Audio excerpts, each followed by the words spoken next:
안녕하세요, 디벨로퍼입니다. 오늘 이야기할 신발은 바로 컨버스 척 테일러입니다.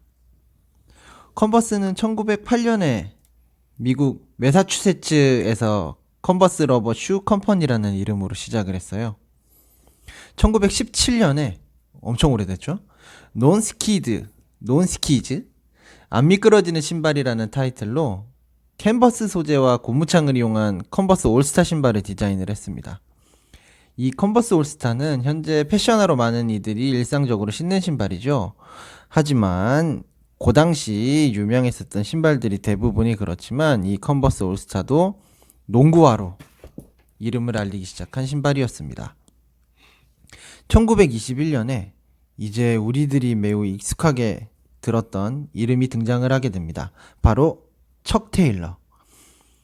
척 테일러는 미국의 세미프로 농구 선수였어요.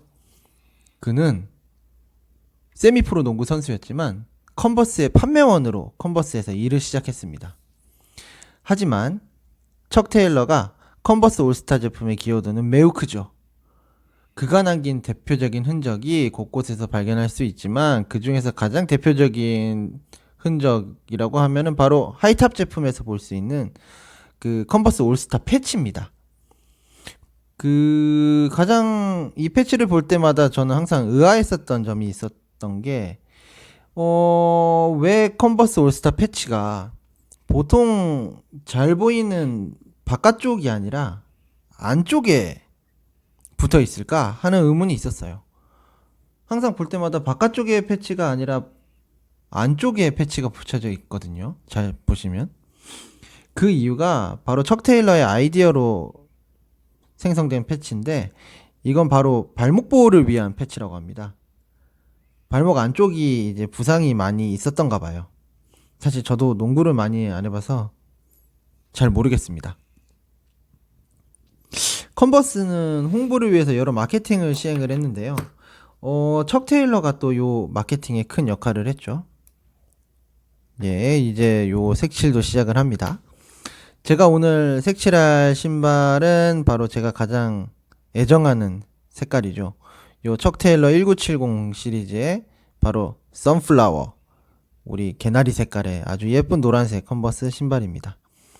그거 저도 지금 즐겨 신고 있고요. 그 색깔 비슷한 색깔이 또 마커에 있어가지고 그걸로 색깔을 칠하려고 합니다. 이야기를 이어서 하면 이제 컨버스의 마케팅 이야기를 하고 있었는데요. 척 테일러가 이제 고등학생과 대학생 그리고 YMCA를 대상으로 농구 교육을 실시했고요. 컨버스 올스타라는 이름을 가진 시카고 농구팀을 운영하기도 했어요. 이 정도면 척 테일러가 컨버스를 다 먹여 살렸다고 해도 과언이 아닐 정도입니다. 이제 그 결과 프로 농구 선수들도 이제 올스타를 신기 시작하였고 그거에 따라 이제 어린 농구 선수들도 이제 즐겨 신고 인기가 있는 농구화가 되었습니다. 이 기세를 몰아서 컨버스 올스타는 1936년부터 1968년까지 아주 놀랍게도 올림픽 공식 신발로 오피셜 슈즈죠. 오피셜 슈즈로 정해지기도 하고요. 2차 세계대전 당시에는 그 미군들의 공식 운동화로 채택도 됩니다. 그 당시에 인기가 굉장히 많았다는 걸 실감할 수 있고요. 생각했던 것보다 훨씬 더 오래된 신발이라는 것도 알 수 있습니다. 이제 발목이 높기 때문에 이제 농구 선수들에게 이제 발목도 지지를 해주고 그 당시에는 가죽으로 된 신발이 그렇게 많지 않았었는지 이 캔버스 천으로 된 농구화가 인기였다는 거 보면 저도 태어나기 전이니까 잘 알기는 어렵네요. 그리고 1960년대 컨버스 올스타는 이제 최전성기를 맞이하게 됩니다. 농구화 시장에서 7~80%의 점유율을 가져옵니다. 대단한 점유율이죠, 생각해보면.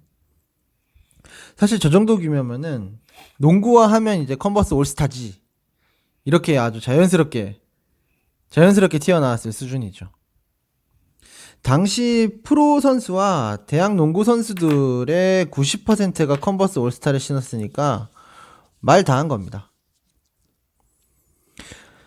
그리고 1970년대에 들어서 이제 컨버스는 안타깝게도 추락하기 시작하죠. 프로 농구 선수들이 이제 다른 농구화를 신기 시작하면서 컨버스의 시장 점유율이 급속도로 떨어지기 시작합니다.